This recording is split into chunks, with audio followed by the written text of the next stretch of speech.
We're having an advanced seminar in global health and health diplomacy in a different way, and it is associated with the Institute of International Affairs of USP, the University of São Paulo, and the Public Health School of the University of São Paulo.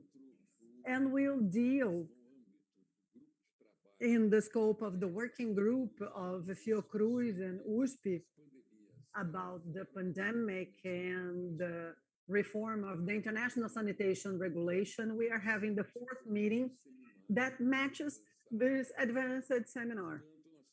Therefore, we have a very urge here, and we greet everyone watching us today via the three YouTube channels of the Institute of International Affairs. We have the English, the Portuguese, and the Spanish channels.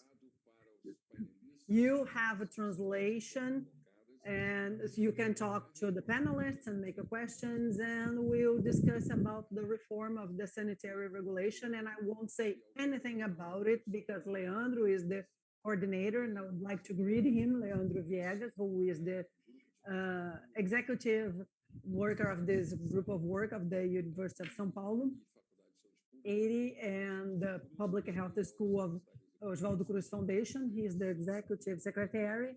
The coordination is of the working group of Daisy Ventura from USP and Luiz Augusto Galvão from Grupo Galpão via Fiocruz. And today we are having our fourth meeting, and it's also an advanced seminar, as I said, and the title is The Reform of the International Sanitation Regulation, the current stage of negotiations and the challenges. Welcome you all. Clara, Márcio, Eduardo, Daisy, Leandro, to whom I pass the floor to guide the seminar. I wish you a good event, and I thank you for your audience. It's always a huge audience that we have in the three languages, English, Portuguese, and Spanish. Leandro, the floor is yours. Thank you, Paulo. Thank you for the introduction. Good afternoon, ladies and gentlemen. It's a huge pleasure to start this fourth meeting of our working group about the agreement of pandemics and the reform of the international regulation. And I cheerfully greet our guests of this meeting, like the professor of London School, Claire Wellman, and she is working with the review, and also Márcio Garcia from the Secretary of Surveillance and Health and Environment in the Ministry of Health, Dr. Eduardo Agi, a researcher at Fiocruz, Brasília, who knows RSI pretty well, and he knows all the challenges that we have here in Brazil and in the world. And obviously, Professor Daisy Ventura, the Vice Director of the International Affairs Institute and coordinator of the post-graduation program of Global Health and Sanitation at USP, and one of the coordinators of this event. I would like to thank, on behalf of Paulo Bus for the collaboration, and it was a nice idea to match this work with the advanced seminar, and I am a person that watched a lot of the seminars since they started in 2020, and it's a great honor to be invited to moderate this seminar specifically, to be here today. So I think that without any further ado, we need to discuss a little bit of the processes that are ongoing in the scope of the World Health Organization to strengthen the prevention and repair and response to the emergencies in public health, and the review of the international sanitation regulation in this process. As we know, the COVID-19 pandemic ended up showing the gaps and the problems in the global health and the structures to face the public health emergencies in a satisfactory way, which also made us question the World Health Organization as a leader in this sense. In response to this crisis of the COVID pandemic, the United States established, on the one hand, an intergovernmental body for negotiation to negotiate a convention, a treaty, and an international instrument to respond to the pandemic. That is now an object of big discussions here. We've been discussing it a lot over the last months. And on the other hand, we have decision 150.3 of the executive board of the WHO of last year, with the organization of the working group on the strengthening of the WHO to prepare the response to health emergencies, to discuss the strengthening of the RSI with the compliance of the countries and the potential amendments. So the state members would propose amendments to the RSI without opening it completely for negotiation. I won't go into the details about the developments of negotiations, as I believe this is what we'll do this afternoon. But just to give some directions to this debate, I would like to point out some issues that are being discussed mainly by the civil society and the groups that are following the negotiations and following the publication of the documents in the proper channels of the WHO. Maybe the most significant point is regarding the equity program that is in the decision of the executive board, and is one of the elements that are still part of the response to COVID, and were part of the response to COVID since the beginning. What the civil society points out is that despite being present in a great part of the proposals of the developing countries, especially regarding the responsibilities and the strengthening of the surveillance capacities and the health systems and access to healthcare and global health and international financial systems, the responses proposed by the developed countries, however, have favored a more limited understanding of equity to pandemic situations, pressuring the publications and sharing of information and the promotion of a more comprehensive agenda.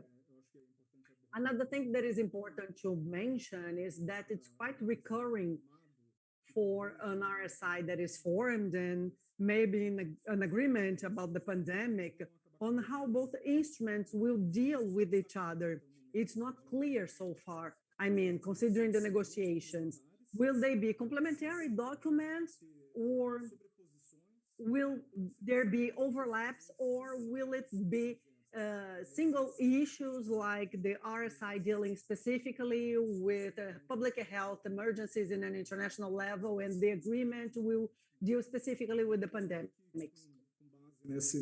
So I hope that based on the scenario that I presented, we can guide our debate this afternoon. And I would like to suggest, due to the limited time that we have, because today we won't have 3 times, but only 2, so that each guest have their presentation in 20 minutes, so that in the end, we'll have some time for a Q&A session about the topic. So to start this meeting today, I will invite Professor Claire Wehan, thanking her hugely for her availability of time and eager to know your ideas about the progression of the discussion in the group about the review and the amendments to the RSI. Thank you. Thank you, Leandro and Daisy and the whole team in Sao Paulo and Fiocruz who've invited me to be here. It's such an honor to be with you and to discuss the current processes that are ongoing here in Geneva and globally with member states. If it's okay, I'm going to share my screen just so I can keep track of what I am trying to talk about today. Can you see that now? Does that come through? Perfect. Okay, so to begin with a caveat, so as Leandro mentioned, I was sitting and I do sit on the review committee for the International Health Regulations amendments, but I have to say that today in my capacity, I'm speaking as an individual, as me, and not on behalf of the committee. So just make that very clear from the start. But to begin with, the International Health Regulations are the currently the only piece of international law that we have which are designed to prevent, detect and respond to outbreaks of infectious diseases. And they remain the kind of key legislative location for such governance arrangements. And so, as Leandro mentioned, and as I'll come back to at the end of our discussion this afternoon, that there are other ongoing processes. I think we need to remember that the other ongoing processes are all, in a way, theoretical until governments have agreed to them. And therefore, this remains our kind of, well, in my opinion at least, our best hope at making meaningful change to which governments can be held accountable, which is why they are so important. But when we think about the international health regulations, I think it's important to start with Article 2, which is the purpose and scope. So what does this piece of international law do, and how is it trying to support in the case of health emergencies? Well, as it says at Article 2, the purpose and scope of these regulations are to prevent, protect against, control and provide a public health response to the international spread of disease. But importantly, it says in ways that are commensurate with and restricted to public health risks and which avoid unnecessary interference with international traffic and trade. So right from the start of the IHR, you have this juxtaposition, which remains something which I'm sure everyone listening in here tonight can really recognise as a very real issue, which is how do you balance the risk to public health with the realities of a global trade regime? And how can we make sure that the legal positions that are put out and the governance arrangements that are made still remain within this key dichotomy here? And don't push too much on one side or the other to the detriment of the other side. And importantly, remembering that these are regulations that governments designed in 2005 or updated in 2005 in the wake of SARS, and recognizing that the impact that public health decisions had on travel and trade between 2002, 2003 really did paint the picture for what came next.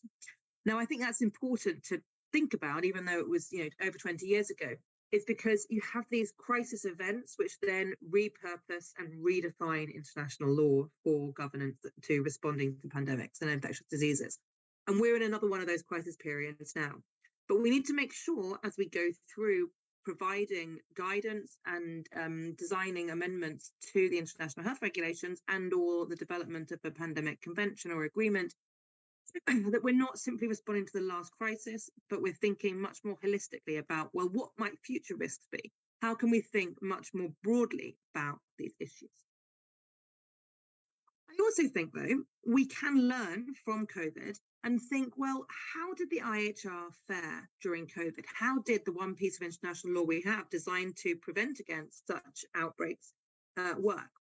And I think that COVID pandemic has shown us a number of weaknesses which then need to be addressed through the IHR amendment process. So first of all, the first kind of key point I think it's shown us is that the IHR is very much designed to lean towards preventing a health event becoming a pandemic. And it hasn't necessarily got the capacity to be a response mechanism. You're not going to get one piece of international law that can do everything. And I think that is a weakness that we've seen in the international health regulations during COVID.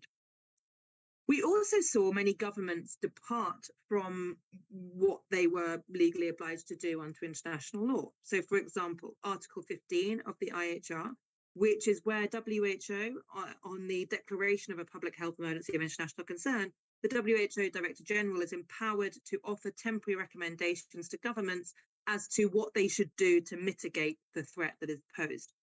And governments should follow them, but we saw many governments not follow them or not follow them to the letter of the law. Similarly, we saw that under Article 43 of the IHR, where we talk about additional health measures, governments are required to not go beyond the recommendations made by WHO, for example, in relation to travel and trade restrictions.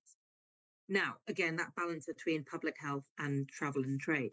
Now, obviously, as I'm sure you're all very cognizant of, during COVID-19, we saw many governments go beyond WHO recommendations, particularly in relation to travel restrictions, right? The travel bans that we saw, the most notable one of these being the the almost complete ban of travel from southern African states in the emergence of the Omicron outbreak in January 2021. That went against WHO advice, and yet governments weren't under Article 43 are not permitted to do so without providing an evidence-based justification for doing so.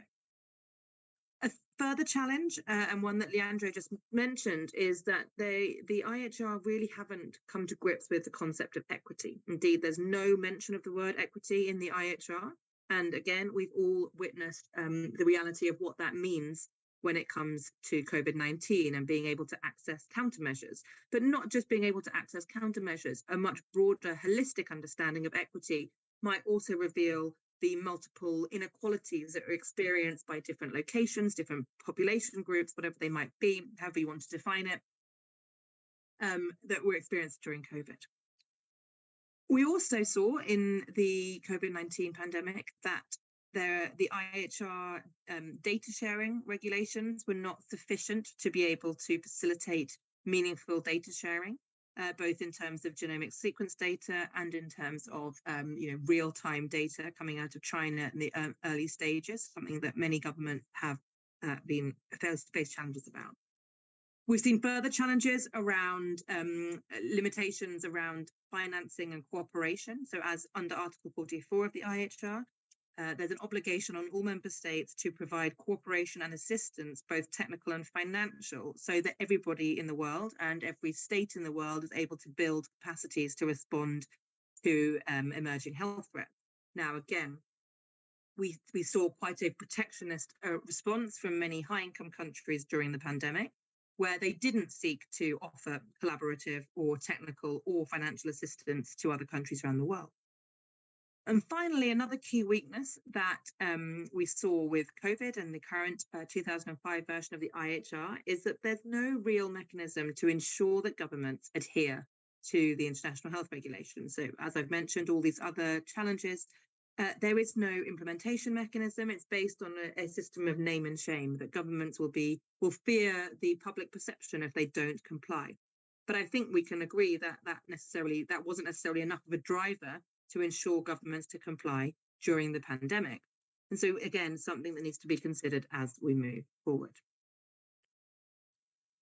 I think it's also important to think about what the multiple reviews have said about the international health regulations and the analysis of how the international health regulations lived up to expectations during the pandemic. Because the last slide was my assessment, but there's been many independent analyses of these, including the IHR Review Committee, the Independent Panel on Pandemic Preparedness and Response, the Independent Oversight Advisory Committee of the Health Emergencies Programme.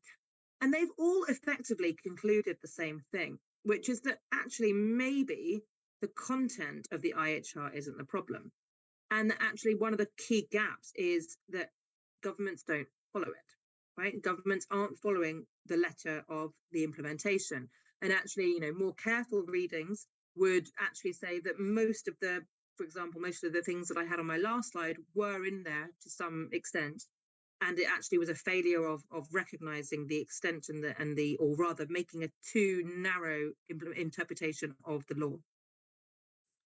Indeed, if you look at the Working Group on Pandemic Response, which published its report in 2021, it said it made 131 recommendations for how to improve the international health regulations.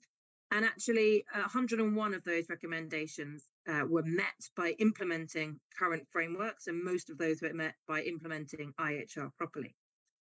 30 of those could be met by requiring a new instrument. So again, as Leandro mentioned, the pandemic accord or convention or treaty, however you want to describe it. But actually, a more close reading of those 30 could have been met through enhanced implementation of the international health regulations. So really, there's only one recommendation which requires a new treaty or new convention, which was the recommendation which said that there should be a new framework convention established. So actually, I think, again, this highlights that the IHR remains the vital crux of the decision-making and as of our kind of governance regime for pandemics going forward. So, where we are currently. So the World Health Assembly last year and the Executive Board last year member states were asked to agree to a targeted amendment process, and governments then submitted a list or a number of targeted amendments. There are over 300 targeted amendments made by member states, which went to over 33 of the 66 articles within the international health regulations, and to a number of the annexes that came on. And this went to the review committee, which was an independent expert group to review the proposed amendments and provide technical guidance on what was there, of which I was a part.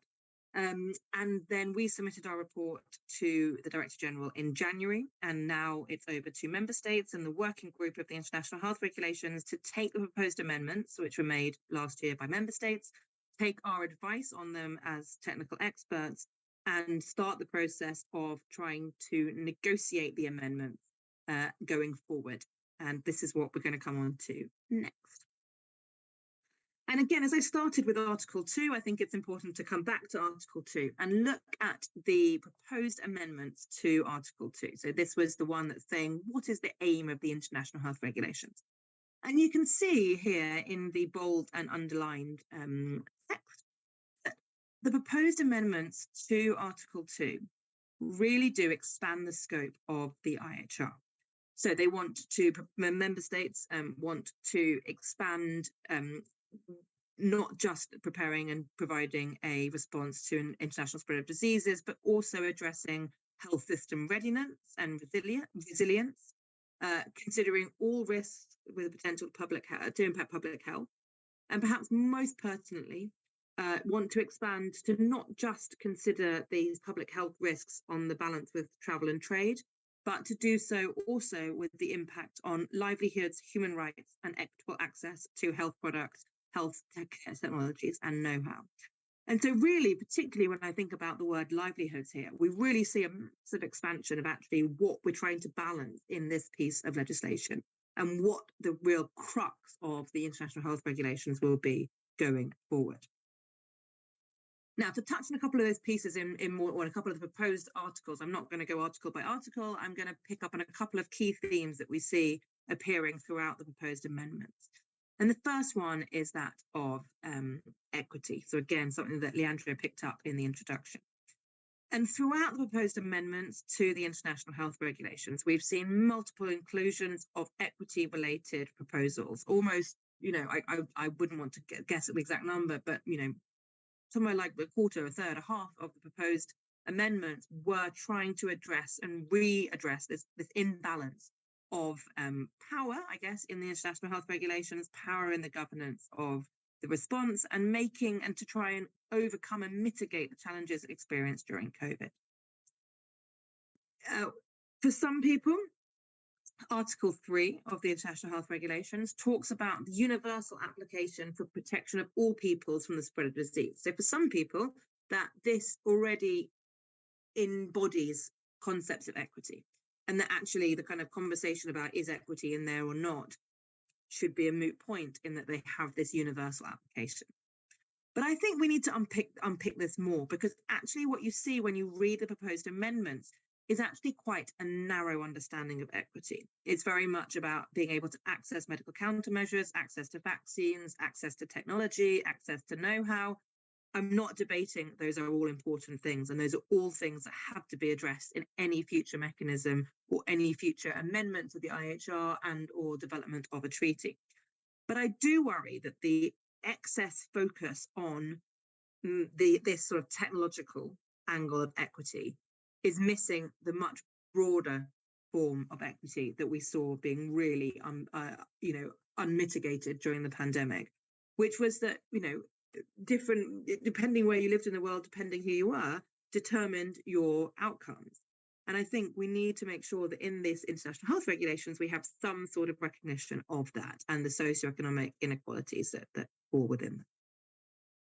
Now, taking this a step further, this concept, a concept of common but differentiated responsibilities, which I'm sure many of you are very aware of from environmental law and the Framework Convention on Climate Change, has come up and has been put both in the International Health Regulations amendment proposals, but also in the Pandemic Treaty proposals.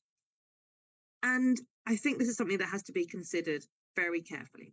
Now, I'm not saying it's something we should, I'm not weighing in either way. I think that actually what we need to think about is, how do you have common and differentiated responsibilities when we need to have a universal application of the IHR? So as I put before, there's universal application of the protection. You know, if you start differentiating between what some governments should and shouldn't be doing, that then might challenge that universality and that concept of equity within that. I think we should listen carefully to how that has been experienced in the environmental sector. And I almost think that the best way to achieve this is to focus on the outcomes. And the outcome is, what do governments who are proposing CBDR want from it? And I think what they want from it is to be able to have equal access to vaccines, for example, the common thread throughout it. They want to make sure that there is a differential, or there is a ability to pay should be some sort of recognition, right? That it shouldn't simply be determined on who can afford it or who can pay for it in the shortest terms, shouldn't determine who should be able to access medical products, for example. I wonder, and this is just very much my opinion, whether actually the language of CBDR is a bit triggering. And as Leandro mentioned in the beginning, we're seeing many developed countries push back from the concept of CBDR and almost roll back on commitments to equity. And I think my sense is it's a triggering word. It's a triggering word because of how it's being used in the Climate Change Convention.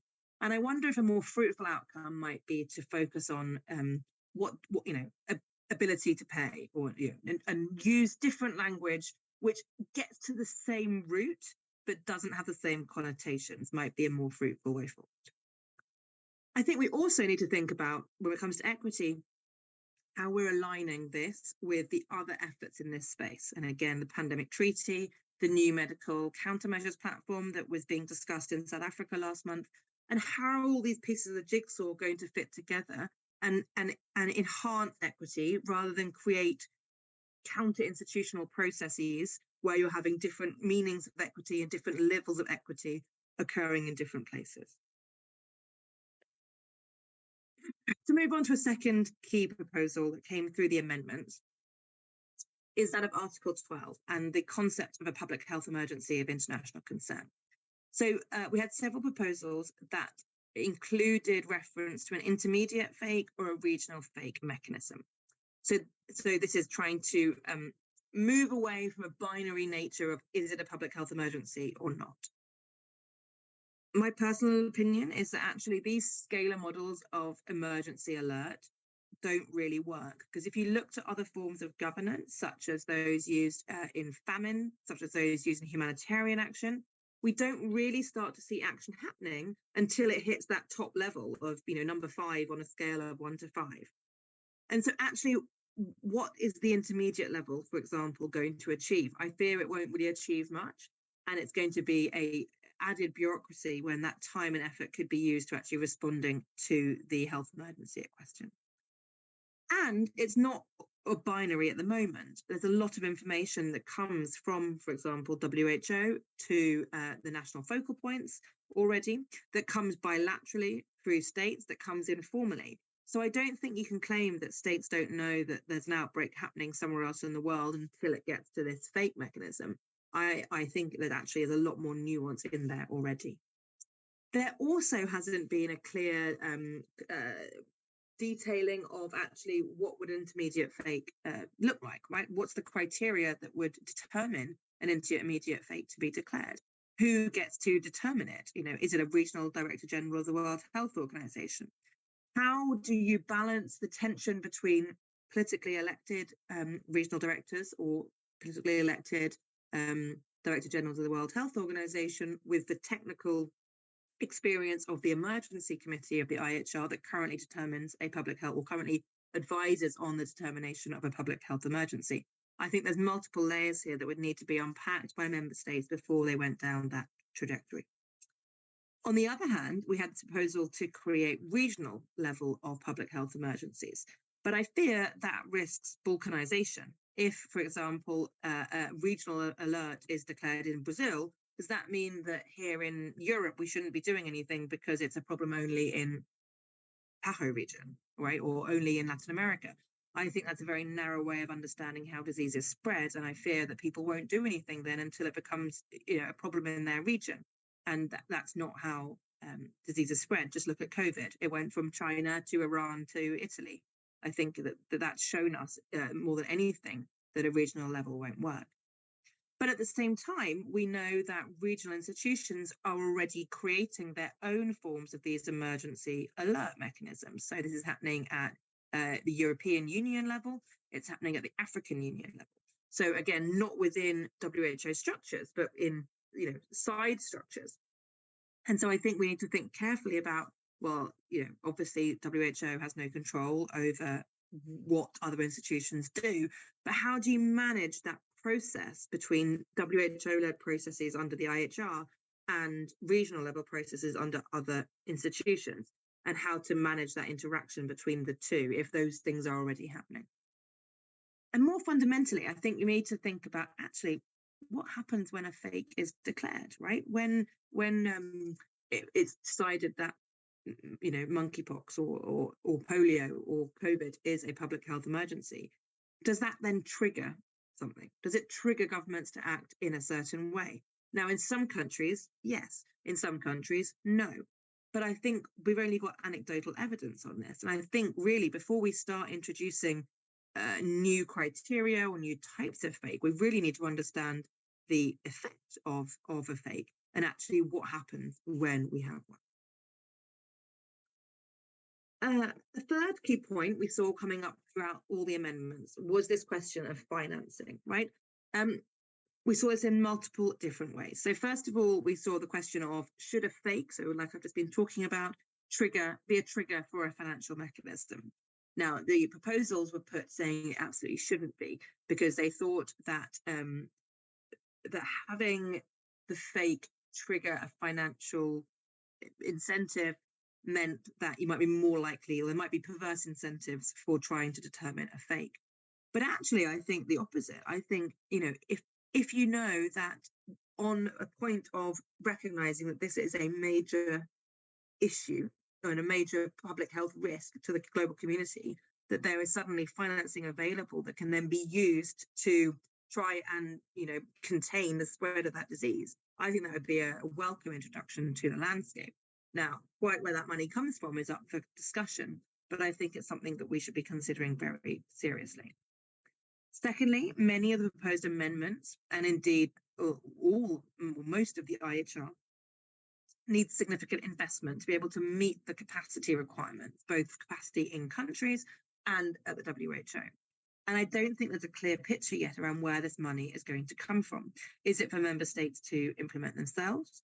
Is it for donor states? Is it through a kind of donor bilateral relationship? Is it from the pandemic fund that's been set up? I think all these questions need to be answered, but yet those financing questions don't seem to be happening in conjunction with the IHR amendment negotiating process. I don't know. Well, certainly I haven't been privy to any costing of the different amendments. And I think we really need to think about the realities of how easy these might be to implement. Particularly if, as I mentioned, in the proposed scope or expansion of scope of Article 2, we might see a much more expanded scope for livelihoods and health systems.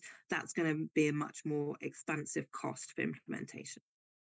Indeed, the new Article 44A proposed a new financial mechanism to be created to try and support the equity in this preparedness and response. And this is put to be a WHO-led effort. Now, whether that will bear legs, I think we have to wait and see to the negotiation process. And I think we have to think about how this financial mechanism might link to a pandemic fund. Sorry, I've written pandemic fund here, but pandemic fund being the missing D. That's happening already, right? How are we going to think about any new mechanisms within WHO with what's happening in the World Bank? How are those processes going to unite? The last issue I wanted to pick up on in terms of the amendments to the IHR is thinking through the implementation gap, something that I spoke about at the beginning of this conversation. which is that we know that implementation is probably one of the biggest problems with the international health regulations. And it's been identified in multiple reviews, and I'm sure everyone on this call also recognises it. But when you look at the literature around why governments don't comply with IHR, it tends to come down to a lack of capacity, right? We haven't got the money or the people to be able to meet the core capacities and respond. Now, personally, I think we need to think about that more, because I don't think that is the only reason why governments don't respond. And the reason I don't comply, and the reason I don't think that is because if you think about even high-income countries that have, in theory, all the capacity or more capacity than anyone else in the world to do this stuff, they still didn't comply.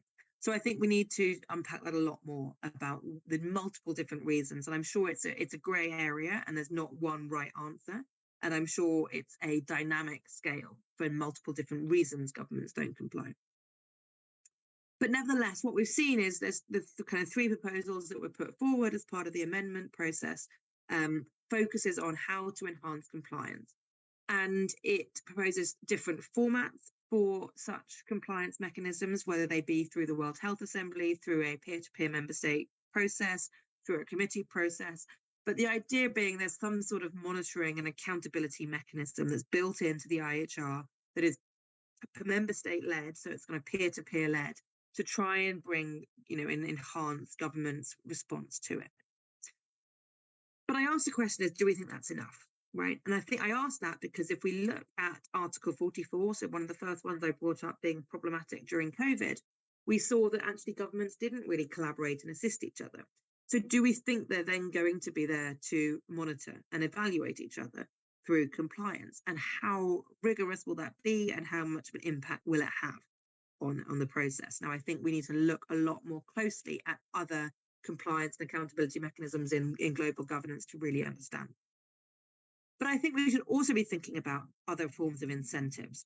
So what can we look towards in trying to incentivize greater compliance with IHR? Can we look towards more sustainable financing mechanisms, such as the IMF or through the pandemic fund? And can we think about other incentives that we can try and use to enhance compliance to go beyond financing? So as I mentioned before, high-income countries might not be influenced in the same way. So what are kind of non-financial incentives that can be used as well? Because WHO's current lack of enforcement power will just maintain the status quo of compliance. And WHO doesn't have sanctioning authority, as I understand it. And so, any effort to try and sanction any efforts might just lead to unanticipated effects, concealment, and or having to engage new actors in the process. But fundamentally, I think what we're seeing here with this compliance question is that we need to basically understand why or what will make governments think about the broader picture, think about the international level, think about global cooperation and the global spread of disease, and to do so over that of their sovereign prerogatives or their domestic spread. And I think we don't know if governments are willing to do that in this contemporary environment when push comes to shove, because what we've seen is quite the opposite. I'm just going to touch on, again, as Leandro mentioned, I'm very aware I've probably gone over time, so I'll be very quick, which is that this isn't happening in a vacuum. We have to think about the IHR in relation to the pandemic treaty, the zero draft of which came out last month, and also thinking about the other processes that are ongoing.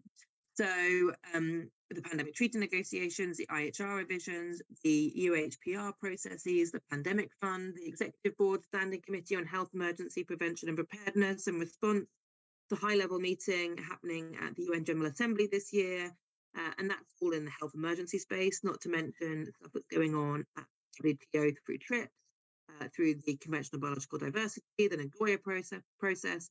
There are multiple processes happening all at once. And they're all talking about cohesion, but actually, are they showing it? And I think what we're seeing here is, maybe people or maybe governments are thinking, actually, IHR isn't going to do anything, right? We know we failed during COVID, and so we know we need something new. And we're seeing this kind of fragmentation happening where governments and different groups and different interest groups are creating new programs and new platforms to try and push different agendas. And some people want IHR reform, but others want other processes in other institutions. And so what we're seeing here is this kind of forum shifting, forum shopping approach to trying to work out where the best place is that governments are going to get the best outcomes for themselves. And I fear that what we're missing out on is the best outcome for health security.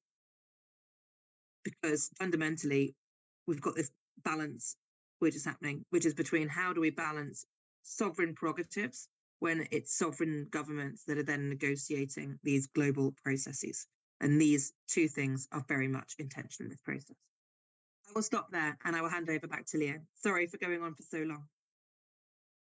Obrigado, Claire. Muito obrigado pela apresentação abrangente. Eu acho que você abordou vários pontos que eu realmente não quis abordar, porque eu sabia que vocês iam acabar tratando disso com muito mais propriedade. Thank you very much for your presentation. I didn't mention many of the points because I thought you would deal with that, so I didn't want to go into details, but I think this is the kickoff so that we can go on with our seminar in a stronger and more guided way in the next presentations. So now I invite to the floor Dr. Márcio Garcia from the Secretary of Health Surveillance and the Municipal Secretary of Health for his presentation. Thank you, Márcio. Hello, can you hear me well, Leandro? So first of all, I would like to thank for the invitation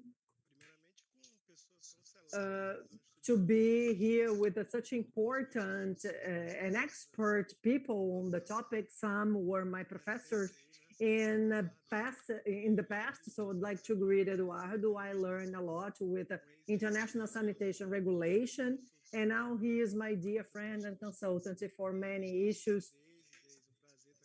Days, it's also a pleasure to see you here, Leandro, Paulo Gus, Dr. Claire. So I would like to start my presentation by greeting also everyone watching us online and make an opportunity of this moment to talk about the pleasure I have to be here. And I would like to mention the moment we are living today. I couldn't start my speech without emphasizing that with the election of President Lula and the indication of Minister Lízia, and our understanding today is that Brazil will go back to track, will be again the protagonist in the discussions about public health emergencies and international health regulations and the pandemic treaty, and go back strongly to the discussions and to the bilateral and multilateral negotiations with other countries. So we are taking our position again in the committees and working groups. There are many. We have Itaipu, Mercosul, and we have many commissions in Mercosul. So we are now close to the Pan American Health Organization because we understand that it's also important to discuss the particularities of the Americas. So we also need to progress in the sense, and we have PAHO as an important partner. So I would also like to introduce myself and my department. I am Márcio Garcia, epidemiologist. I've been working for more than 20 years in public health. I'm back to the Ministry of Health and today leading the Department of Emergencies in Public Health. The Department of Emergency is today working with all the management of emergencies so that didactically we can organize into preparation, response and activity, and we have CF's activities in the center of strategic work, working as the focal point nationally for the international sanitation regulation. And we also work with early detection of emergencies and risk analysis, and in coordination with all the national networks so that we can, in fact, have the premises and all the guidelines of the regulation put into practice. So I would like to go on in this sense and telling you that today this is our understanding in terms of global health and regulation, and come back with the dialogue not only with the other countries, but also dialogue with the organized civil society here in Brazil.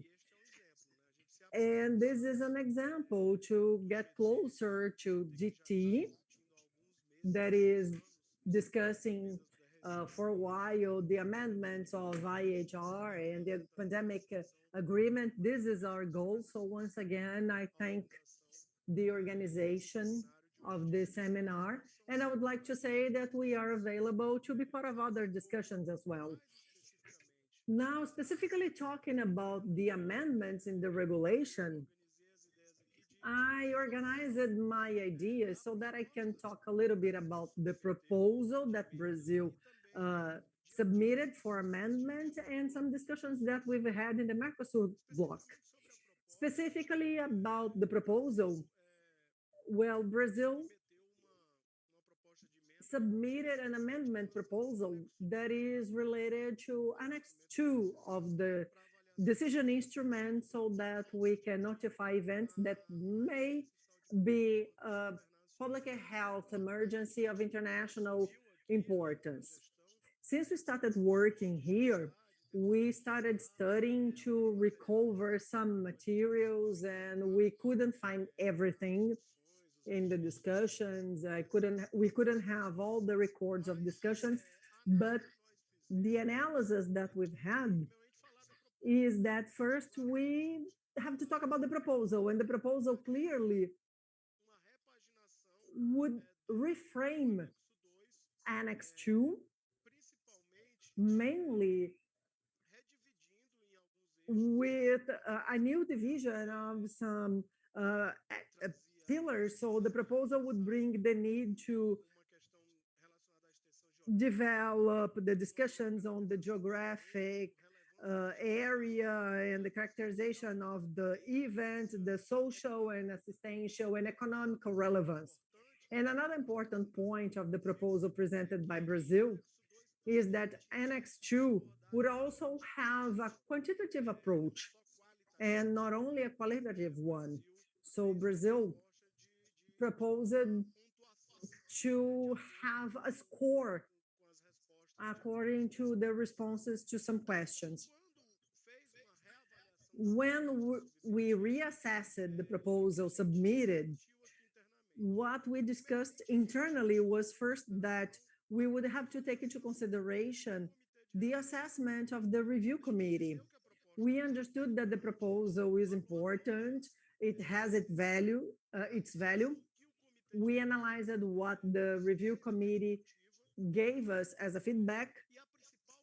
And the main point here, the main point of discussion suggested by the review committee that was mentioned by them was that they understood the importance of Brazil's proposal, but it emphasizes that the proposal would need some kind of validation. The instrument should be tested and validated. So what was our idea and the position that we took in the last meeting that happened in Geneva about the amendments, and now that we are progressing to make this position official? Our idea is not to keep the proposal made by Brazil. We won't keep it because we understand and consider that in fact it should be validated so that it is in fact a proposal. However, we understand and we will keep the indicator that the WHO would have another specific study to assess the working of Annex 2. In fact, we are ratifying what the regulation already says. In Article 54, Item 3, it says that the WHO will carry out studies to review and assess the work of Annex 2. So I think this is even a first discussion that I can bring to this group. Claire had some important comments and an important discussion on the lack of knowledge of some countries on the regulation or not complying with some articles and so on. I think it's a fact. I think that Brazil is not working in this sense because since the implementation of the regulation in 2005, 2007, we've worked a lot with the regulation. We still have space for more democratization of the international regulation. Here is my criticism about it. I think many times discussions are at the national level, and maybe we should progress on the subnational discussions or even translate it to the states and municipalities so that they can understand the role of the city, the state, and the municipality facing the regulation. I think CIEV is here to help in this sense because it is created uh, because we have a big country. So how we could have the proper communication and detection if we only have a single national focal point? So when it was created in the past, it was to solve this problem because we are a federated country and we are a big country. So I think we also have space for more democratization in the national scenario. So this is one of the main points that I would pose as we had this proposal for amendment. And we have to think how many times the WHO studied to test and validate Annex 2.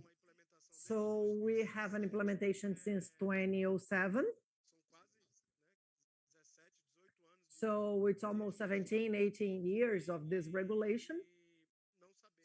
And we don't know when I even believe it, there was no discussion specifically about Annex 2, considering the last emergencies. And in fact, it worked for its proposal in the country that used the Annex to notify and communicate a potential public health emergency. So this is a little bit of the discussion that I would like to propose, considering Brazil's situation and proposal and our current position, that is to remove the proposal as it was made, but keep the discussion of the need of the WHO along with the member countries to revisit Annex 2 and develop studies so that we can be sure if Annex 2 complies with our needs.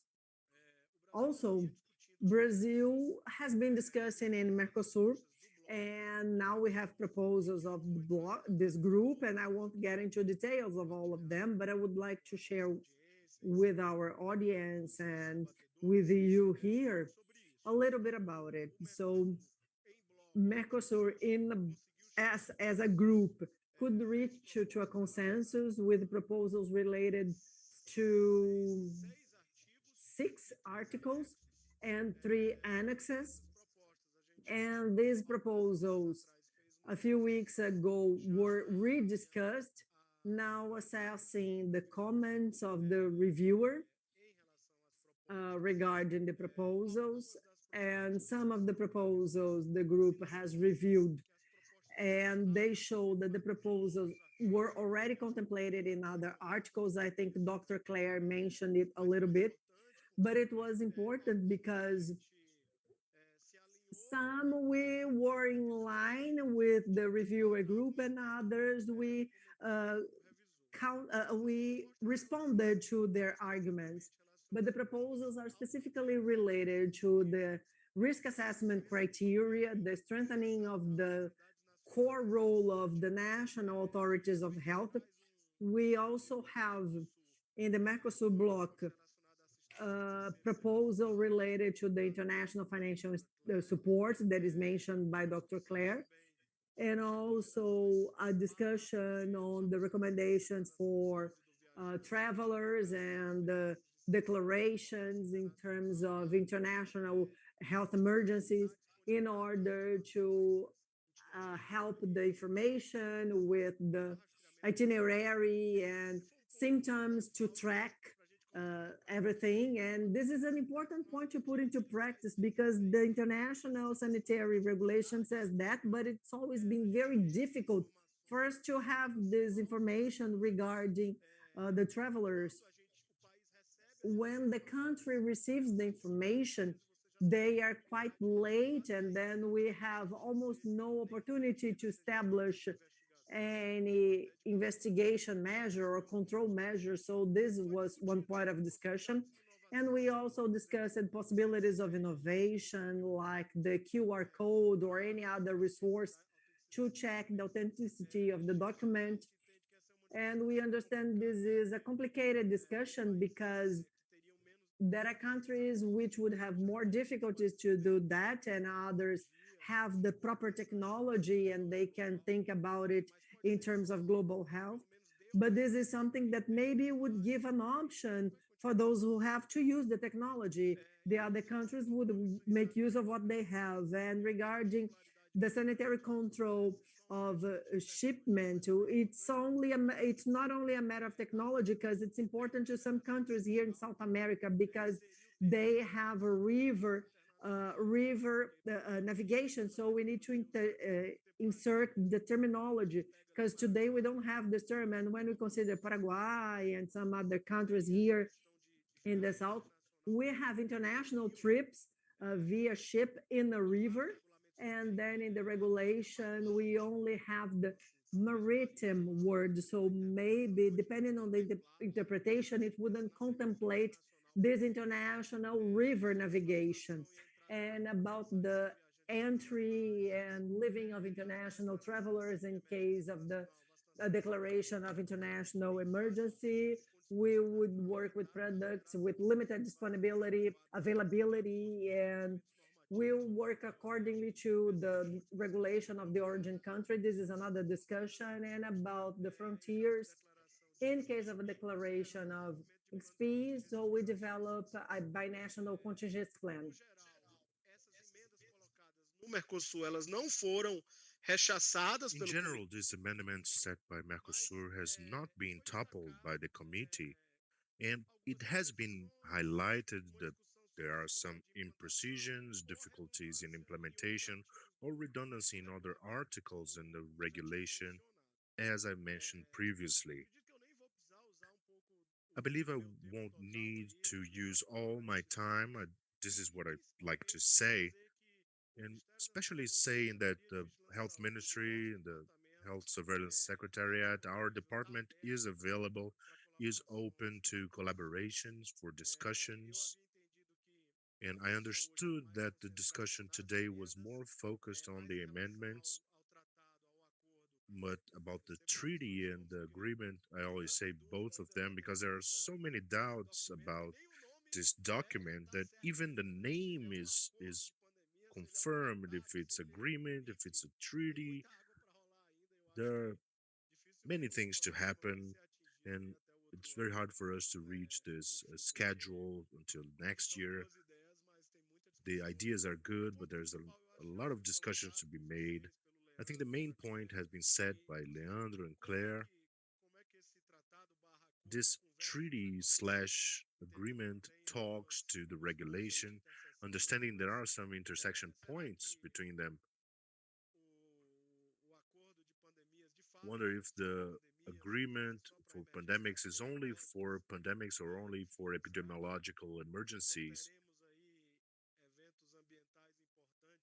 Wouldn't there be environmental events that are important that shouldn't be contemplated? We work with intellectual identity and discussion of inputs. Are these inputs only for infectious diseases? Maybe with the advancement of climate change, won't we have this need to think about inputs that not mandatorily are for infectious diseases, but for this global increase of chronic diseases? This is a brainstorm of ideas.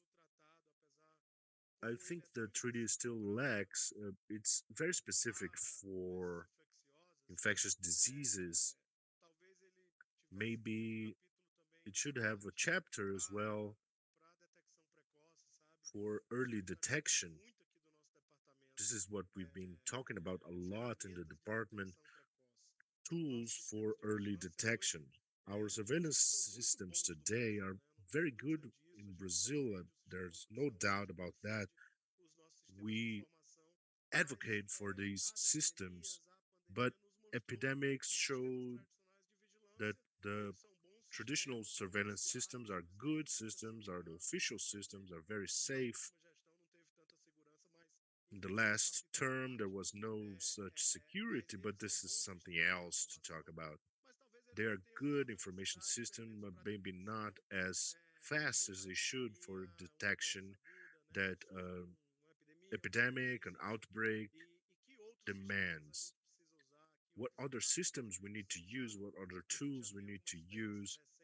We have some recent experiences as I lived in the city of Rio de Janeiro with the installations of this epidemiological intelligence center focused for the emergency management and early detections using assistential data, going to the electronic form and using the data in a syndromic approach or in a more traditional approach for us to detect even earlier any alteration in the epidemiological profile of that disease. In addition to other sources, Brazil uses them with since the implementation of the regulation, basing on rumors and events. We can't be so far from climate and environmental data anymore.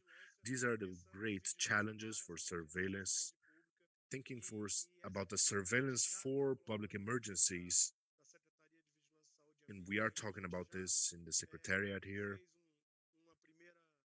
We have done structured conversations and we have had the green light to advance in this discussion of epidemiological emergencies in advancing the qualification of our analysis and information production, what methodologies we will use to correct this delay in notifications, incorporation something of modeling, but we can't predict the future, but we have to correct what we know, these methodological tools that we could implement in the health ministry and the secretariat for health surveillance. Still on the treaty, we have to be aligned with the international branch of the health ministry. We have the diplomatic body in Geneva. And we had a meeting in Washington. Unfortunately, the ambassador Toval wasn't there, but he sent Carolina, who represented the ambassador at the discussion in Washington. It was a very important discussion because it was OPAS calling for American countries to try to support these countries in solving doubts and aligning ideas. We know that each country has their own structure.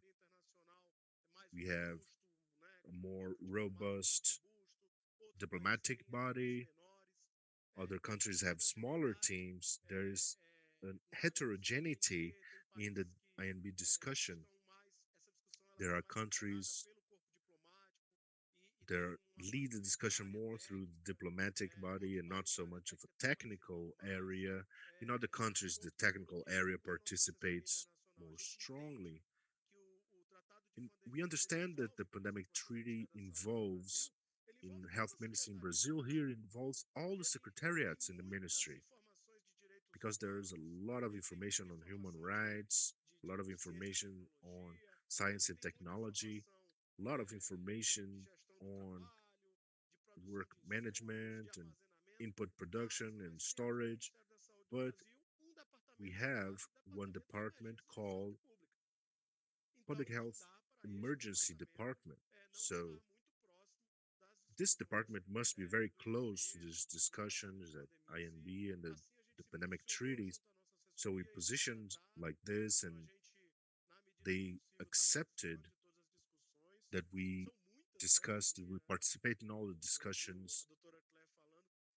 Dr. Claire said that some agendas we can't even participate because they have been overrun one by the others. The group is very small, but it's very important for us to participate in all the discussions of the amendments and also the pandemic treaties. So I close my participation. Thank you for the invitation. We are also at your disposal for the debates and to answer any questions. Thank you. Thank you, Márcio. I'd like to say that it's easing that usually that nowadays the government is again involved and close to the discussions and wants to have this protagonist positioning as it was at the WHO and other international initiatives that have effect on our health diplomacy and health surveillance. It's important for us to listen to a representative of the government talking about the specificities of the challenges, especially of the efforts for the implementation of the HRI, for the implementation of public health in Brazil. We are very much involved in what is being negotiated in the international field, but it's good to know how it works and what are the impediments and facilities we have in Brazil for the implementation of these instruments. Thank you very much for your intervention, and I would like to say that on behalf of the group, we are very much available for this permanent discussion so we are able to produce something that brings a real impact in the negotiations and in the field and wherever there are opportunities for influence. So let's go to the next speaker, which is Eduardo Carmo. We say Carmo because it's written Carmo there, but Agi, right? Okay, you have the floor. Good afternoon, everyone. Thank you, Leandro, Daisy, all the colleagues. It's very good to be here in this debate. Very good to listen to Claire, Márcio. For sure, there will be a good commentary in the next discussions with Daisy and the other colleagues. Before start, I'd like to apologize because I'm abroad and I have a flight this afternoon. So right after my speech, I will go to the airport, but I will be connected through the cell phone, but maybe I lose some of the discussion. So I apologize in advance.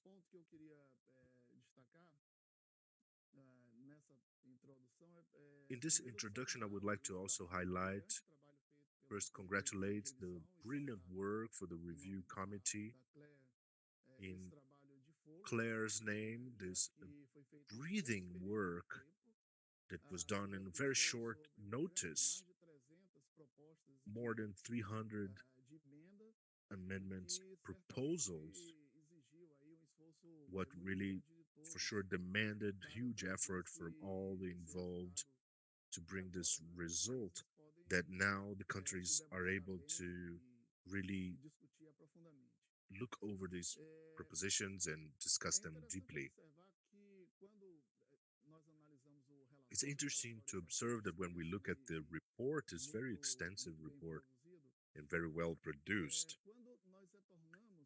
When we came back to read some of what has been discussed in the assembly in 2022, I wasn't there, but I'm under the impression that the expectation for the review of the regulations was only for the discussion about just a few amendments, very specific, restrict amendments to the regulation.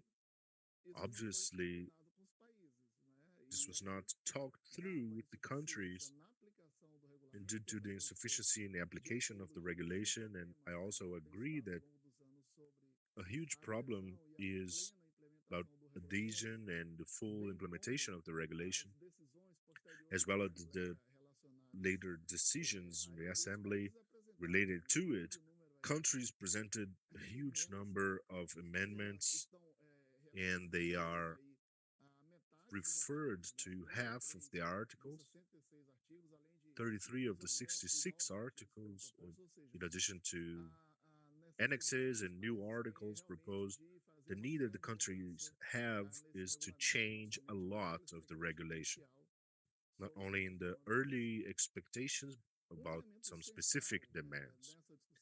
A key element on this discussion of the amendments, and both Claire, Márcio, and Leandro have talked about this, is about equity.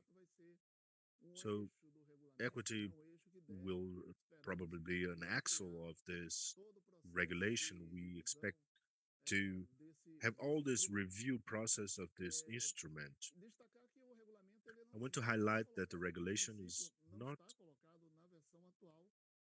in the current version of the regulation. It doesn't comprise equity as one of the principles. To bring this to the new regulation to describe or highlight what is understood by equity in the will of this regulation is paramount. A large number of proposals on this topic, many of these, as Claire pointed out, referring to the access to technology and health products, knowledge for the public health response. So equity goes much farther than this. In, we work in public health and human rights. Equity is much more than access to technologies. Even on the field, when we talk about access to technologies, we have to understand equity as to accessing technology in emergency situations for all. Well, access for all in emergency situations, we saw this with the COVID. We must define what are the priority groups. So, the need, one more time, to understand and to make it very clear what is the definition of equity we have here. If it's about, for an example, access to technology, health products in emergency situations, or if it's wider, even if in this dimension, if it's in the point of view of priority attention to the most vulnerable groups, even though we have this scenario of widening the access to technology to all groups. So, this is what I see in the proposals that transit in different versions. Another aspect is about the objective of the regulation itself. It is in the current version the prevention, preparation, response. Now we add recovery, but both in the current version and in the proposals, we talk a little about strategies for prevention and recovery. This is very focused on preparation and response, the devices and proposed amendments. But prevention and recovery, at least in the reading, I saw little about this. Why is prevention necessary? And as I said, it's in the current version. But talking about prevention, even if it's the prevention of insemination, we'd have to talk about social determinants and environmental determinants, among other factors that facilitate or intensify the risk of dissemination of these diseases. So, prevention strategies must be contemplated with these factors, not only avoiding dissemination of, by creating barriers, or in some situations, is what the countries do, adopting restrictive measures, even stronger than what is suggested by the WHO. So I also quoted environmental factors as determinants or amplifiers of this risk of global dissemination of diseases. And I'd like to focus on a specific aspect about climate change. Márcio talked about this briefly, but it's always good for us to highlight, and we've brought this discussion to the international treaty for pandemic, that climate change represent one of the factors that have intensified these risks of public health emergencies, and many of them that can become of international importance. It's interesting for us to notice that the climate change term is only referred to in the document. This is not a problem of the report, but it reflects little support that has been given by the countries that all the people have discussed.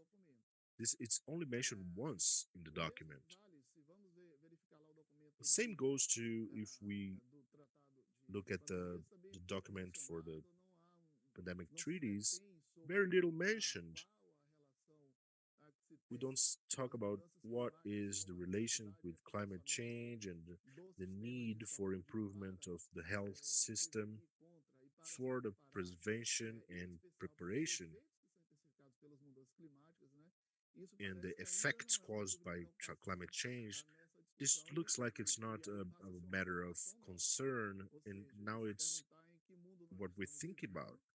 We think about what world are we living in, what world we will be living in 2050 when we expect the temperature to be 1.5 higher, and going further as it is intensifying, not only communicable diseases will be intensified, but many other health issues will hit the world population. The third aspect is regarding the monitoring mechanisms. It's quite well discussed among the amendments to the regulation. There is a point there about the strategy that the WHO has been testing in the countries, that is the Universal Health Compliance Review.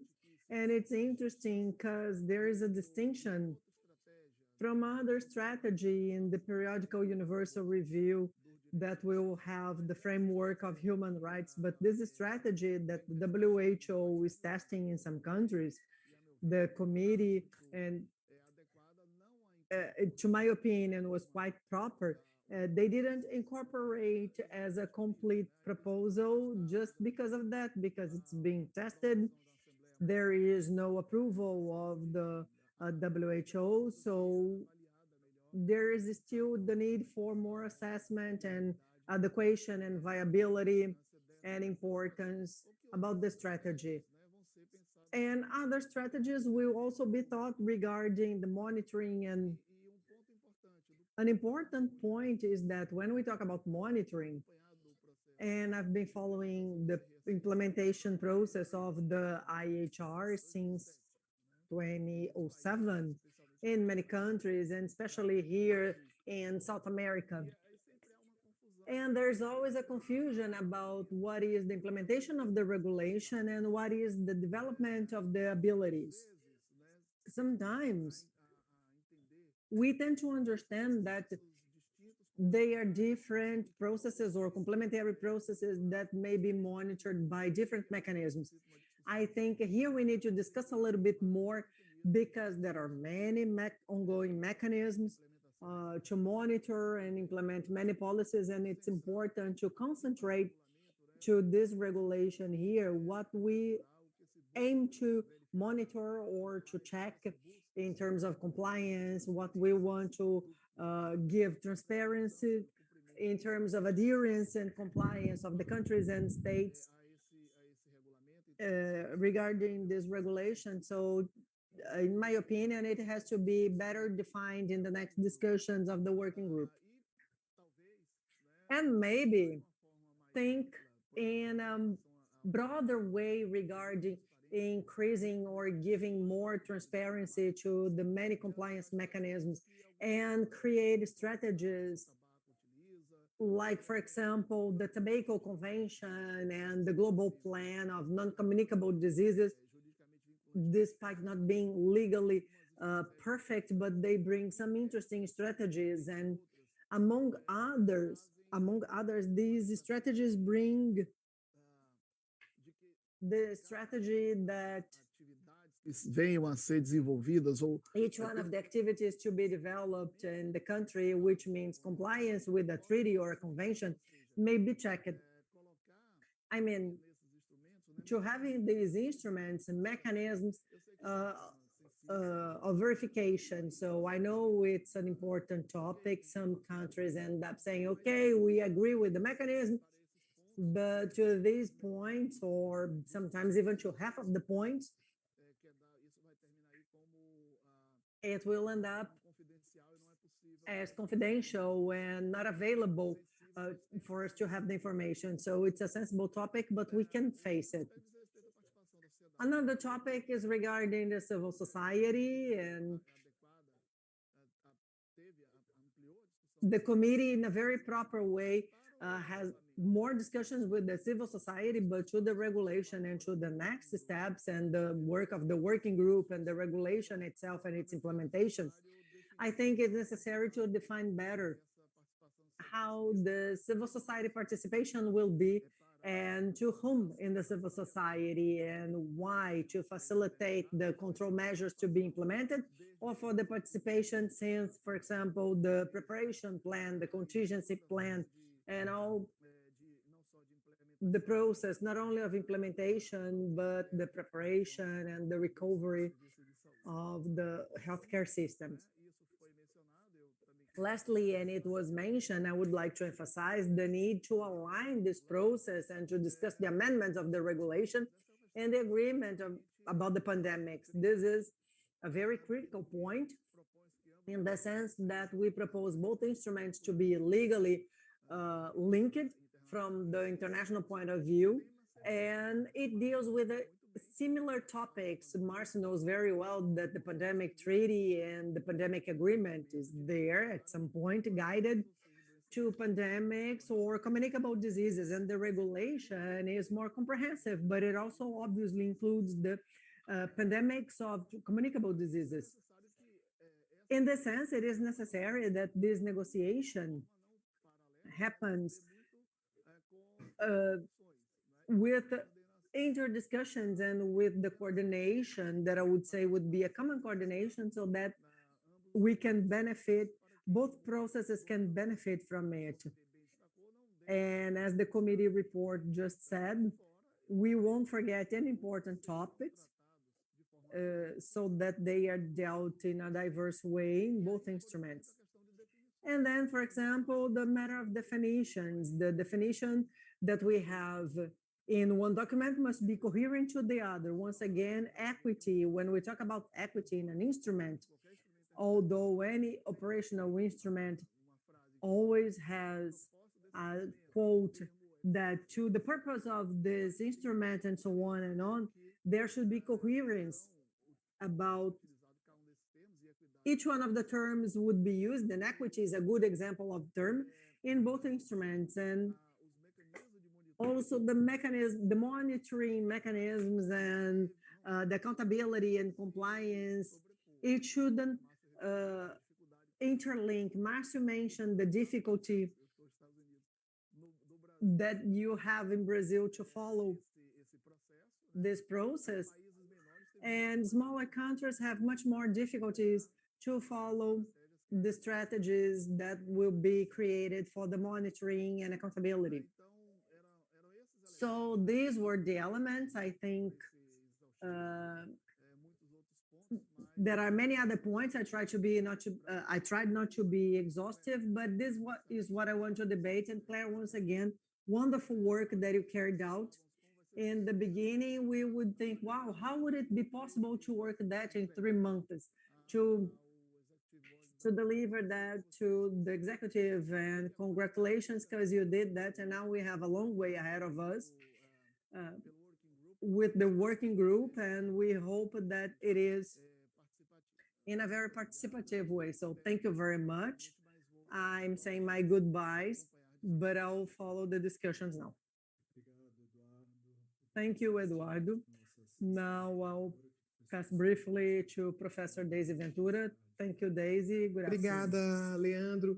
Thank you, quero Leandro. fazer duas perguntas, I would like to ask uma two a questions. Claire One e to a Claire outra ao Márcio. and the other to Mas Márcio. antes disso, But before that, enquanto o Eduardo ainda while não foi Eduardo pegar o seu carro para ir para o aeroporto, didn't take eu his car queria to go to the airport, recordar I a would todos os like to presentes remind you all que o present Eduardo here foi that membro do Eduardo comitê was de a revisão member da of OMS, the review que em committee of 2011 WHO, avaliou o and that in desempenho do regulamento 2011 he sanitário assessed internacional em the relação à pandemia de gripe performance H1N1. of the Como diz international o Márcio, é um regulation regarding professor the de pandemic todos of nós H1N1. So, e as Marcia said, he é is the muito professor of all of expressivo. Eu us, estou and muito feliz com a I'm nossa really reunião happy hoje, with our meeting porque today ela traz pessoas because que it brings realmente people conhecem o that in regulamento fact sanitário know internacional the na international sua sanitary teoria e na regulation sua and theory prática, and pessoas practice, que estão na academia, no people that come governo, ou from já the estiveram no academia to the governo, ou government, estão or desempenhando that have papel been fundamental na working with the OMS, como é o government, or caso have da an Claire. important Hoje nós role in the estamos WHO, juntando just like forças Claire. para So today analisar we are essas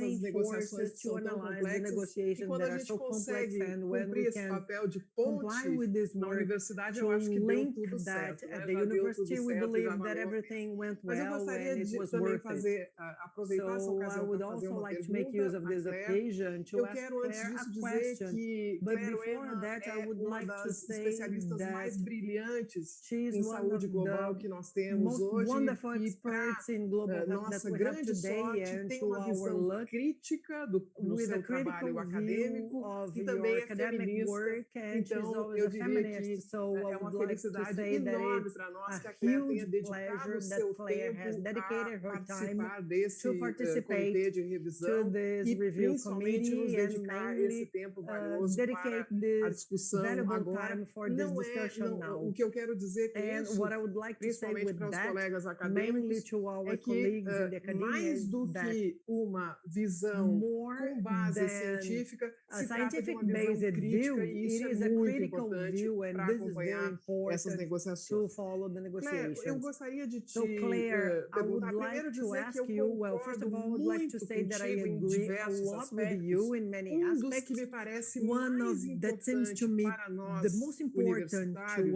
us at the university a tua afirmação is de when que you say nós estamos that falando we sobre are reformar talking o about regulamento sanitário our internacional reform of the sem international ter sanitary estudos regulation sólidos sobre without o solid impacto desse studies regulamento on the sanitário impact internacional. of this Não é international uma pergunta regulation. retórica It's not a quando a rhetorical professora Claire question when diz qual Professor é o Class says impacto that what real, is the efetivo real do impact, RSI. the Não se trata effective de uma pergunta impact of teórica, se trata de uma pergunta IHR. It's not a que rhetorical question. deveria It is ser a o nosso question ponto de that should be partida, our starting porque se point, vocês because observarem como os if estados you observe reagem how the há uma states react emergência to deste momento, que an é o emergency MPOX, at this por exemplo. moment, that is Como os MPOX, estados for reagem example, how are diante states da emergência do reacting to the MPOX, ou MPOX como reagiram em relação à emergency, Covid, or how did they ou como react to reagem COVID, em or relação how à do they react poliomielite, to que para poliomyelitis, vergonha da that humanidade to the é uma shame of emergência há humanity 10 anos. is É has been an possível que emergency uma for 10 emergência years. dure So is 10 it possible anos. that an Então, emergency essas lasts for 10 reações são years? So muito these diferentes, reactions elas are quite precisam ser different. estudadas, They need é to be preciso ter studied. evidência We need científica para dizer scientific o que de evidence fato to acontece say na ordem what happened jurídica, in nas fact políticas in the públicas, legal terms quando a and the public OMS policies declara when the uma WHO emergência internacional. declares an Nesse international sentido, emergency. Claire,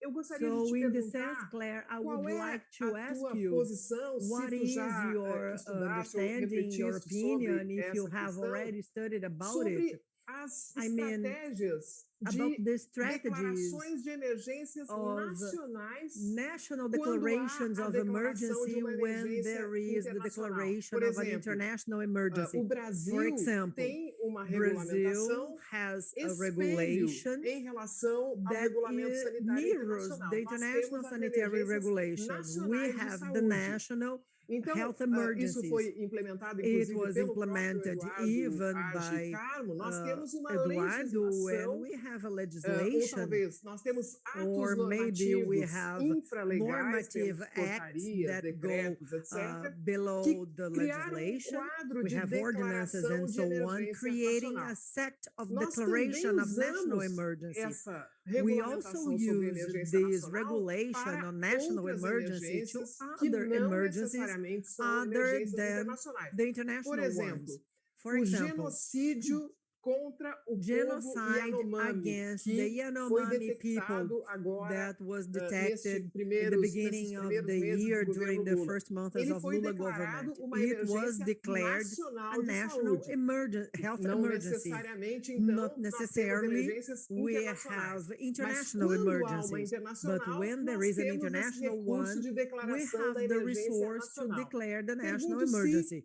So tu I pensas ask que esse poderia if you ser think this caminho should be a way para debate, para discussão, that we de can debate or discuss avançar na so that regulamentação we can nacional progress on the que é national feita regulation para that a is incorporação do regulamento made sanitário to internacional, incorporate the o international indicador sanitary regulation. capacidade And the nacional de indicator of regulação é um dos national capacity of piores na regulation avaliação do is one of the cumprimento do worst RSI in pelos terms of estados. complying with the Seria IHR by the interessante states. pensar, So it would be na tua interesting to opinião, think, em do you think it would be interesting regulamentações to que think fossem about espelho regulations to be de a uma meter emergência internacional of que an a gente pudesse international também emergency declarar so that we emergências could also nacionais? declare Alguns países national já fazem emergencies. isso, eu dei o Some exemplo do countries Brasil, sei already que os do Estados that. Unidos também I têm gave the uma example, categoria one example, similar, and I outros know the países United têm, States mas had a não similar necessariamente category, other vinculadas ao regulamento countries as well, sanitário but not internacional. necessarily Se essa poderia related ser to uma the pista international de debate, regulation. ou So tu should pensas it que be a não? point of E queria, debate, or obviamente, you think agradecer mais not? uma And vez obviously, a I would tua like to presença thank para you nós, que é once again privilégio. for your presence. Queria It's a também privilege. fazer uma pergunta ao And Márcio, I would dizer also também, ask Márcio, assim Márcio, como disse o Leandro, da minha that like alegria, Leandro said, I'm really do happy, quanto nós temos and de I would like to orgulho tell you e how de proud we esperança are por and how ter much hope we governo have novamente na to área have a da government saúde. in the Eu fiquei sense of health that encantada is com a this. tua So I was abertura, com a tua transparência, thrilled de nos about dizer o your que vocês estão opening pensando to agora num tell início de you governo what you tão think in the difícil, beginning né? of such a Com uma terra difficult government arrasada, né? with the E a destroyed land necessidade de and the rever need to posições com review muita rapidez em positions muitos very anos. fastly. É uma característica das And this is a negociações internacionais em characteristic of the saúde, essa international negotiations in sobreposição de health, this espaços de overlap negociação of que dificulta muito negotiations o which trabalho, hampers inclusive a lot the work, despende even uma energia enorme. with Então, the need muito for a lot of obrigada por energy. essas So thank you very informações much valiosas, muito for obrigada por essa the valuable disposição de information fazer essa and your interlocução availability conosco. for this Obviamente, dialogue conte with us. conosco sempre. Obviously, Tá? count on us. Acho que, de fato, So, nós in nos fact, decidimos a we continuar nos preparando decided para to acompanhar essas keep negociações, fosse preparing qual to fosse follow o the governo. negotiations, no Mas o matter the nosso government. sonho era But poder our ajudar dream este would be to não help tem this nenhuma government. dúvida. Estamos à There's no doubt disposição about it, and de we are vocês. A available to pergunta you. que eu faria para ti, tu The citaste question a for you is doutora, that you nossa mentioned queridíssima our Etel Maciel, dear Edel que Maciel, teve Dr. papel Edel Maciel, fundamental who durante a had an pandemia de important role during the Covid-19, nessa COVID-19 luta pandemic. que nós tivemos In contra this fight we had os crimes against praticados the crimes pelo governo committed Bolsonaro by e a Bolsonaro defesa da government vida. and E a in professora defense of Etel life. So Professor traz Etel uma proposta brings de a renovação do Plano proposal Nacional de to Imunizações. renew the Então, eu national pergunto se immunization faz plan. parte So da I agenda da ask if discussão it de is vocês part of the hoje, agenda, your que o discussion today, Brasil that Brazil represente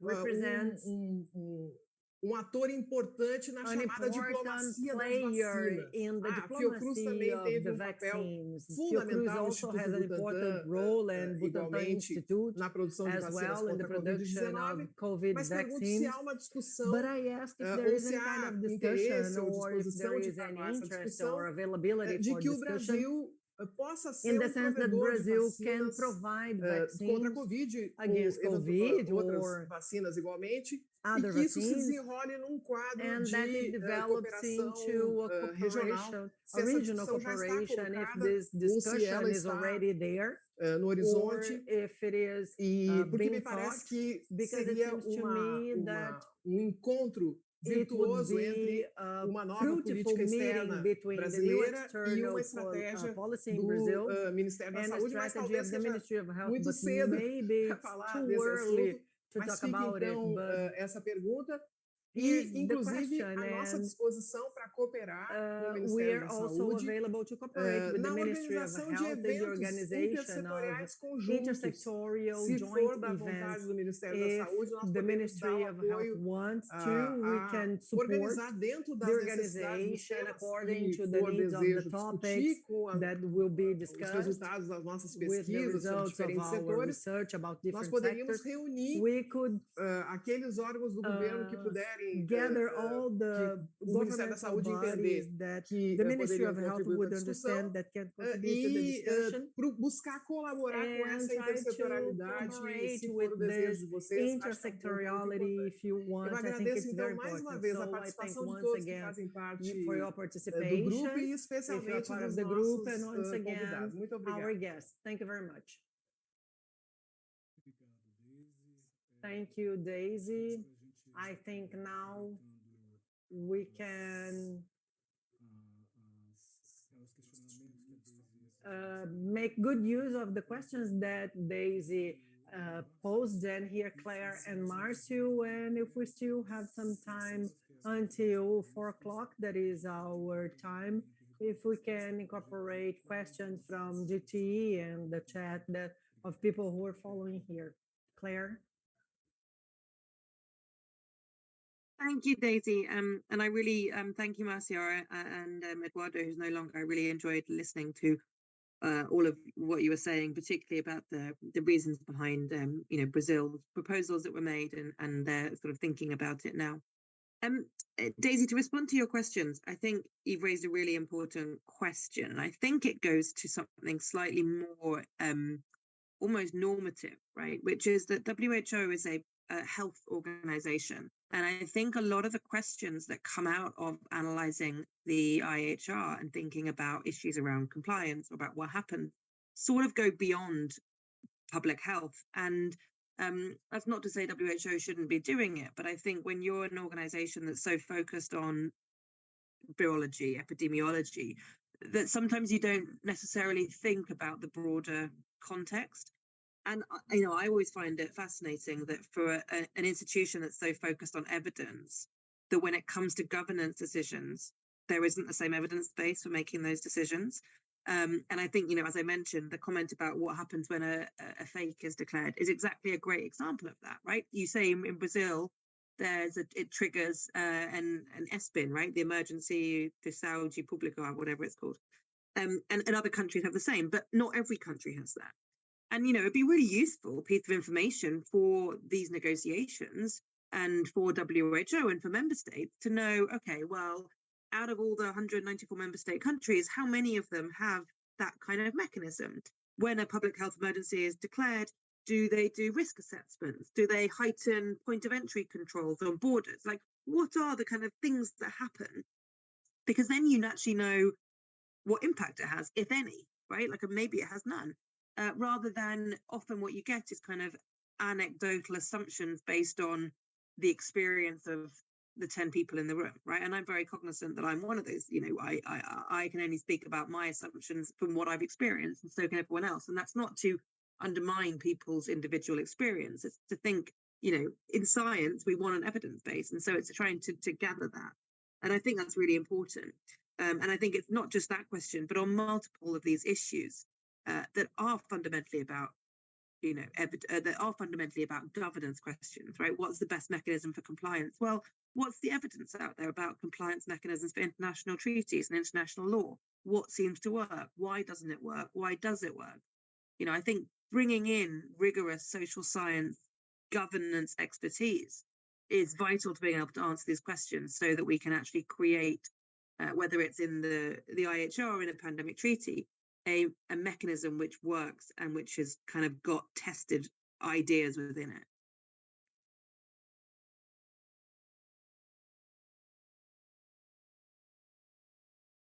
Obrigado, Claire. Thank you, Márcio? Claire. Márcio, Então,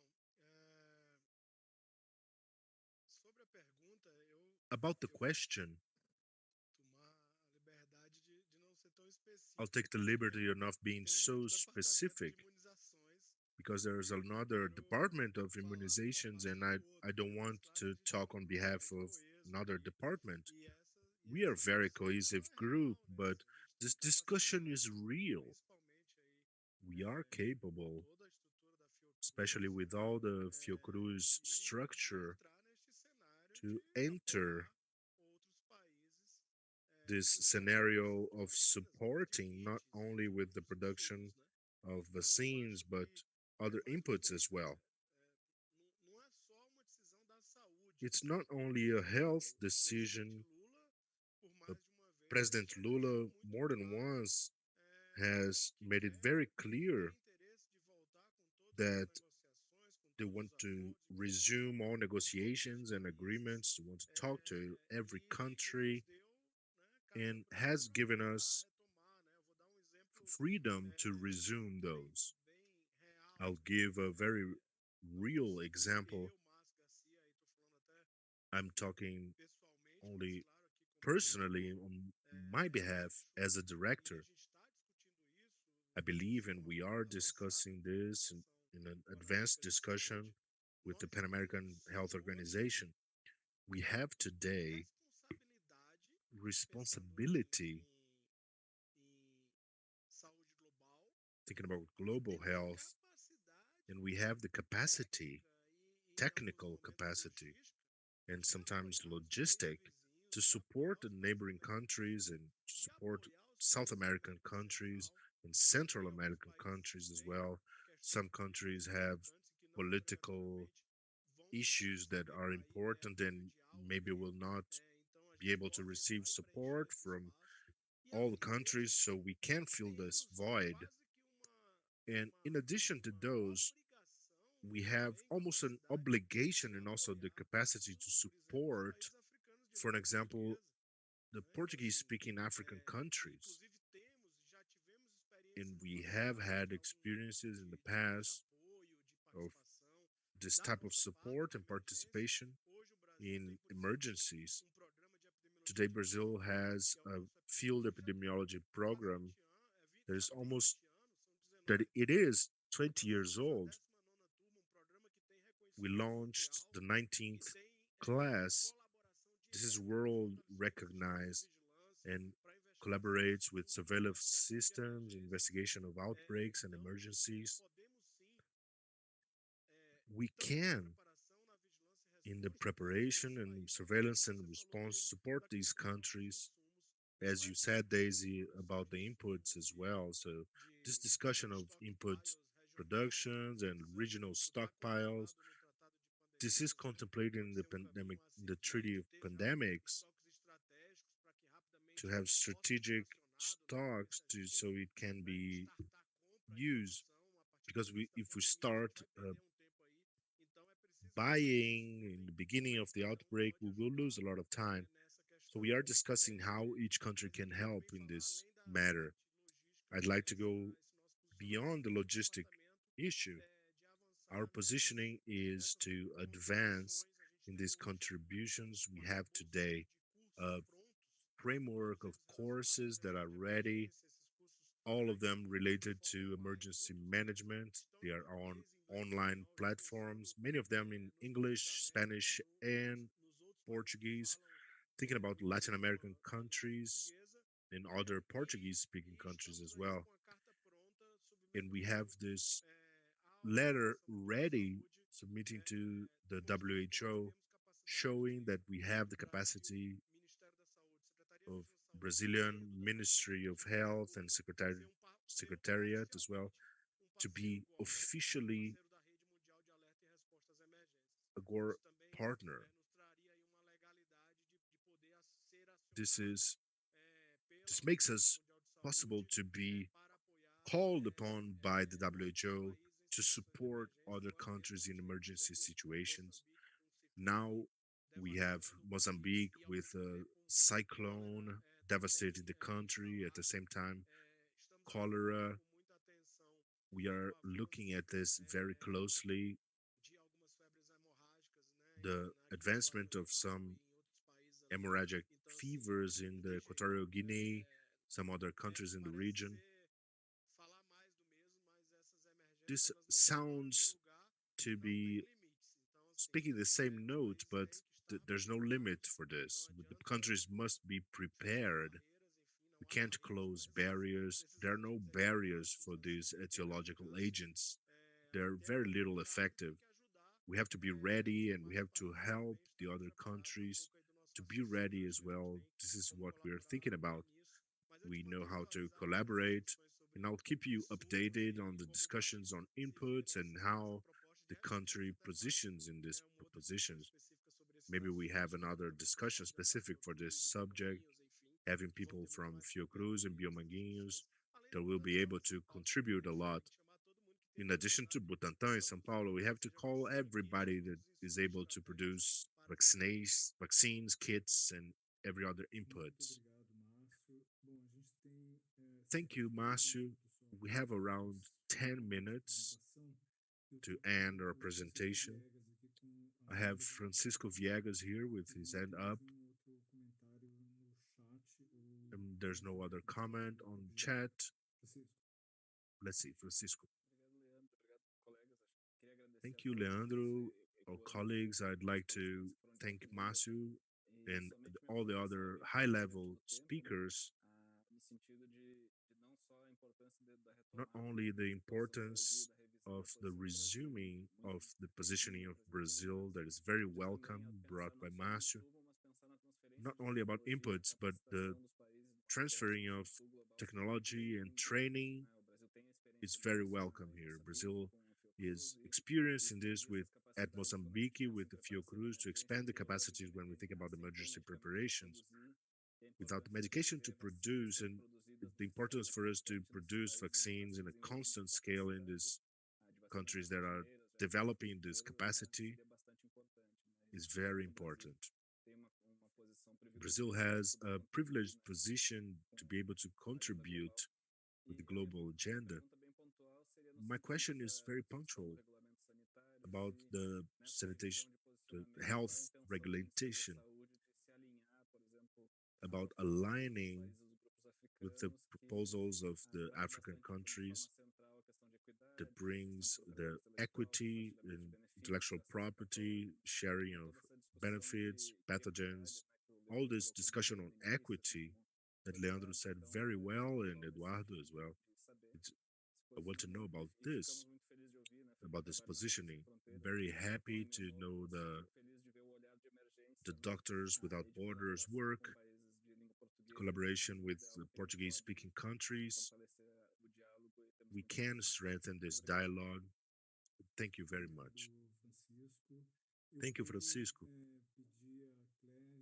I will ask Claire and Márcio if you want to answer Francisco's issues, or if you want to have this close-up remarks. Claire. Thank you.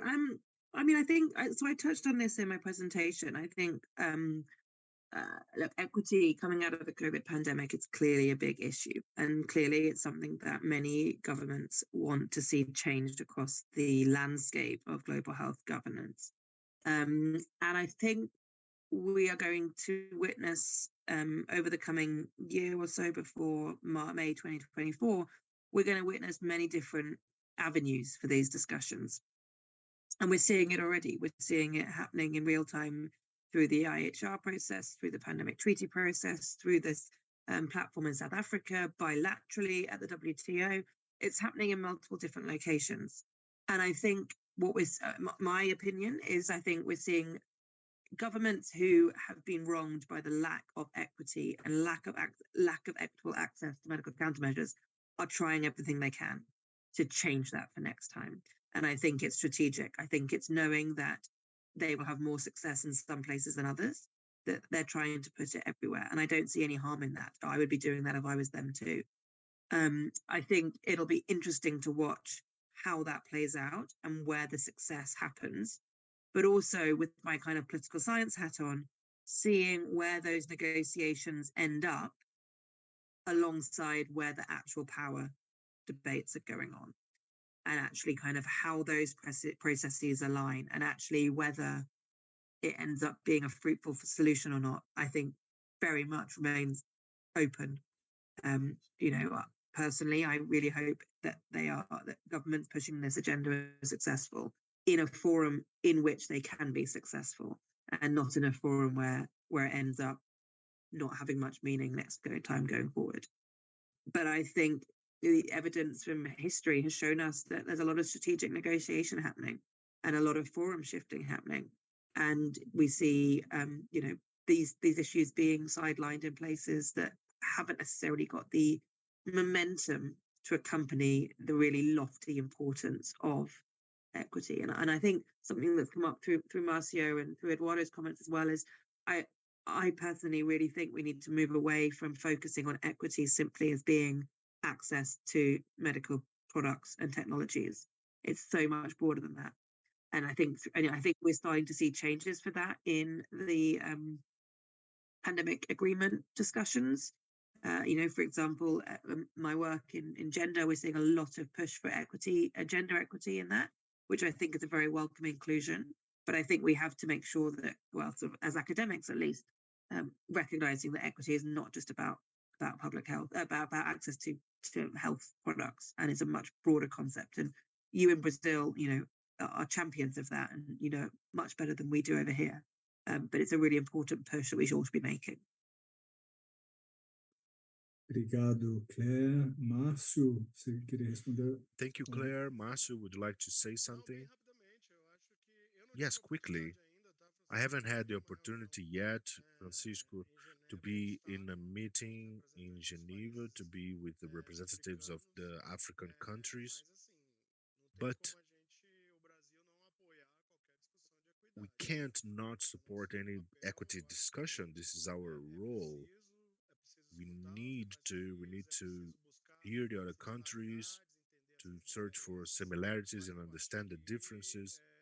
But I think it's clear we have lived this here in Brazil in the pandemic, when we saw that even us, that we have the unified health system, we clearly had a pandemic, even though it was all over the world. We understand that specific, more vulnerable groups suffer more in these emergency situations. So we can't not be in the discussion openly about equity and try to walk towards consensus that we are able to advance globally, but respecting the differences and the frailties in all the senses of some countries. And I think this discussion is happening. I'm very happy to be here with you. We met at the EPISUS meeting. We have discussed a lot on how the field epidemiology program in Brazil could act with you in some missions. So I ratify here this possibility with you here for us to be able to think about the collaborations and also learn with you, a group that has a lot of experience, a global emergency Obrigado, experience. Márcio. Obrigado. Thank you, Marcio. Quero agradecer, então, ao final desse seminário, I'd like to thank aos you all at nossos the end of this participantes, seminar. Claire Werham, que teve Claire conosco nessa tarde, Wenham, that is here with us this afternoon, dedicating her precious time for us. Márcio Garcia from the Health Ministry, dealing with all these matters of reviewing and policies and facing the reality, the proposal of that will result in very good results for Brazil about emergency response. I'd like to thank our debaters, Eduardo Azio, who is not online anymore. I'd like to have our work group at your disposal. For the ones who are with us for some time, we produce regularly technical notes. We have worked more recently with agreements, and we will produce material about the IHR. This has a lot of questions posed and illustrations that we still need to assimilate in a more critical and constructive way to work in the back and forth with the agreement to our group, so we can go forward with the collaborations not only with the Brazilian government but other entities as well, actors and individuals interested in this thematic. So I thank you all to be here with us in this afternoon, and I hope you can be in our next meeting, in our next seminar. Probably will be soon. Thank you. Good afternoon to all.